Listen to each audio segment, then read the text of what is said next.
Wait, there are nice offices in this building? Yeah. A severe cold front continues to bear down on our city. Today is our 11th consecutive day of below freezing weather, and we could very well be in the middle of the longest period of consecutive sub-32 degree weather in our city's entire history. Without temperatures rising above freezing, snow has hardened into blocks of ice.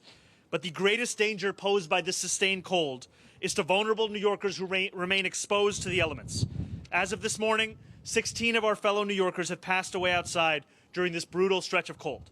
In 13 of these cases, preliminary findings indicate that hypothermia played a role, and 3 of these deaths appear to be overdose deaths. We await final results from the medical examiner's office and will inform New Yorkers as we learn more. Each of these lives lost is a tragedy. My heart was with the family of those mourning their loved ones. We are continuing to do everything in our power to get every New Yorker into a shelter where they will be warm. The cold is showing no signs of stopping, so neither will this city's efforts. From information available now, it appears that none of the individuals who have died outside were living in homeless encampments at the time of their death. New York remains in a code blue. If you see someone in need, please call 311. Outreach workers and first responders from the NYPD and FDNY will respond and get those New Yorkers the help that they need. Our outreach workers have only intensified their work to get homeless New Yorkers into shelter. We continue to operate warming sites and warming vehicles across the 5 boroughs.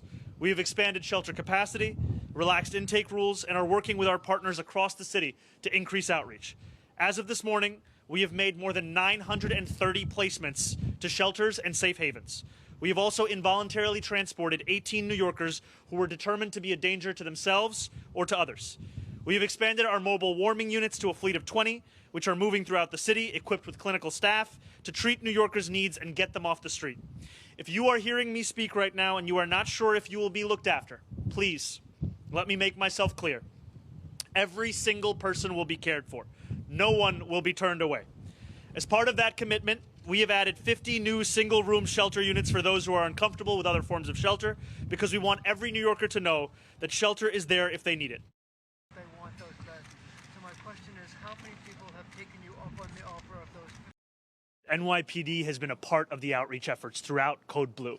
They have been a part of it. DSS workers have been a part of it. It's been a whole-of-government approach. And I think the primary issue here is the weather that we are experiencing. We are speaking about already one of the coldest periods in New York City history and what could end up being the coldest period in New York City history. And what these city workers have done, no matter whether they're DSS, NYPD, any other agency, they have done the work of reaching out to New Yorkers to make now nearly 1,000 placements. And we know that that is work that has to continue. That is work that we will not rest so long as this cold continues and so long as there are New Yorkers who are outside.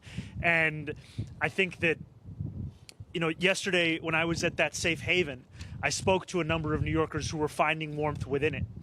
And some of them had come in the night before. Some of them, you know, I met a man who told me that he had been living in an airport for 5 months before he was brought to this shelter. The conditions that people are living through, they are conditions that none of us should be comfortable with. And so we're going to use every single resource at our disposal to continue to build on this work, to open up more shelters, open up more beds, and ensure that New Yorkers are staying warm. I think, to be very clear, just at the top of this, the deaths that we have seen, at this time it does not appear there is any relationship between encampments and what we've seen with these 16 New Yorkers. The policy on encampments, we have long said that it was a failure to pursue a policy in the manner that the previous administration did, and we've said that it's a failure because of its having only connected 3 New Yorkers with permanent housing over the course of 365 days.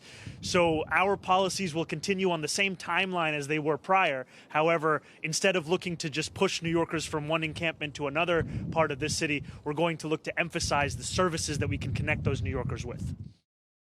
And given the rising death count, do you think you're going to have to open more of those? It is primarily due to the weather, whereas typically after snowfall of any kind, rising temperatures would assist in the melting of that snow. Instead, what we are all experiencing is a cold that is continuing at a record pace, frankly. And what that has meant is that the entirety of the city's response is up to the city workers themselves. And what they've been doing is an incredible job. However, it is a job that must continue. And it is also a job that has required us to go beyond the typical. What I mean by that is that we might typically have just sanitation workers doing a lot of this work. Right now, we have 2,500 sanitation workers working 12-hour shifts, each 12-hour shift, rather. And then we now have up to 1,500 additional workers, many of them coming from separate city agencies who are supplementing that work, especially when it comes to bus walks, bus stops, and crosswalks. And at this time, we're seeing that that's going to continue. What I'm thankful to see is that the pace of cleanup is increasing. In order to get people to convince them to come in. Sanitation is currently running about 24 hours behind on trash collection. I know that they are working with everything that they have to come up to speed, and that'll continue to be a focus for us, because what we want is a city where New Yorkers can continue to return back to their lives as they were. We know that this cold is not going to help us. We know that this is going to continue for the next few days. Wander around?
This is my favorite time of the year.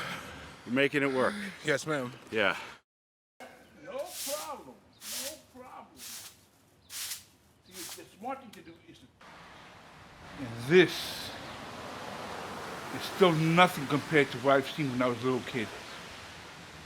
When I was a little kid, it was 0 degrees most of the winter.